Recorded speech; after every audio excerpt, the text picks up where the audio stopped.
Okay, let's talk about 5 things to make sure you're the best martial artist you can be and win that title of world champion. But I'm excited!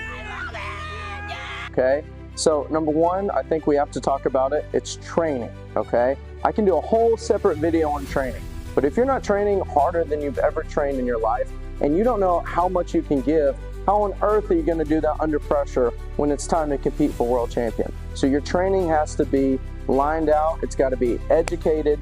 You've got to have everything set. You got to listen to your instructor. You got to make sure your training is at the top level. You got to be doing what no one else wants to do. If your training is not top notch, then you're going to struggle. Number 2, nutrition.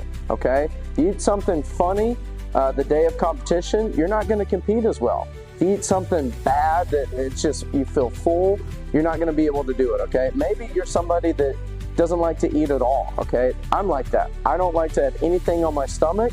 Maybe I have a little bit of caffeine and some electrolytes, but that's it for competition. That's all I ever have. But some people, they need a little boost. They need some yogurt, some berries, something. But you just got to figure out your nutrition and have it dialed in so the day of competition, you're ready to go. Number 3, super important, I feel it's not talked about enough, is sleep. You have to have your sleep schedule. You have to have your rhythm. You have to have it set, okay? So if you compete at 7 a.m. and your body's not used to that and you wake up at 5, 6 in the morning, you have to give yourself adequate time to warm up, wake up at first, and then just get ready to compete. So a lot of us, we compete at maybe in the afternoon time. If you're not used to training at that time, your training is every day at, let's say it's at 7 p.m., but you're competing at 5, your body's going to feel the difference there. So you got to make sure that you're able to wake up and be adequately warmed up and ready to do the best and have the best form or do the best sparring, whatever it is.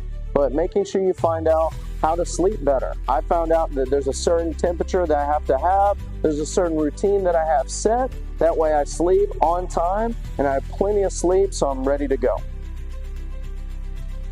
Okay, we got 2 more. The next one really might surprise you, okay? And I like to kind of say it as dress rehearsal. I know that kind of sounds like, cheerleading, which I was a cheerleader back in the day, but something you always have to do is you have to practice with the uniform you're going to wear, with the tools you're going to use. So if you're a fighter, you have to make sure you have the proper gear that you're going to use at that day and wear that full white uniform and know what it feels like to go 5 or 6 rounds, like at the tournament, in training. So you have to make sure the training is harder than the tournament. That's why I go back to number 1. Training is the most important, right?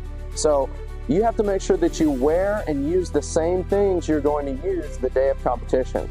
That means if parents are going to run the music, they have to practice the sound check and make sure it's ready to go. These little things can cost you because in the last second, you want everything lined up in competition so you can just flow. You can just do what you need to do. The body does what it's trained to do. If you just go there and you just guess, then you leave it up to chance. And I don't know about you, but I don't like to leave it up to chance. I want to leave it up to my skill. So that's number 4, is just making sure that you have a dress rehearsal and you practice the things that you're going to use actually for competition on that day. Okay, 5, another super important one, maybe more important than number 1, is your mindset. Something I do, my personal thing that I do, everyone has their thing, is, I don't tell many people this, is I watch The Last Dance, the Michael Jordan documentary, and I watch it the week of Worlds.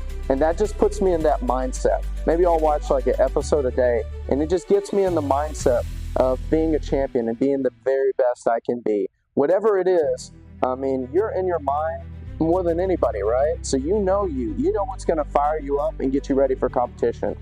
I'm not saying positive thinking. I don't want you to think, I hurt my ankle. Wow, that's great. I hurt my ankle. Great, great, great. No, but I'm saying take it as it is, as it really is. And then I want you to see what you can become. I want you to think about your goals. Think about why you started. Think about your why. Think about everything you've been through and the great accomplishments you've had. That's going to get your body trained and fired up and ready. I tell my students all the time too that if you just picture competition in your mind and think about it, your brain doesn't know the difference. Your body can actually start sweating because you're thinking about that competition, but you've lived it. So by the time you get to competition, you visualized it so much. You practice your mindset, getting ready to be the best you can be. And that way, when it comes to competition day, you're ready to go and you've been here before. Thank you guys for watching. If you found any of this useful, please leave a like, share, and subscribe. One lucky person might get a t-shirt out there. I don't know. We'll see what we can do. But I'm sure we can get a t-shirt to some of you guys. But I appreciate you guys watching, and I'll see you later.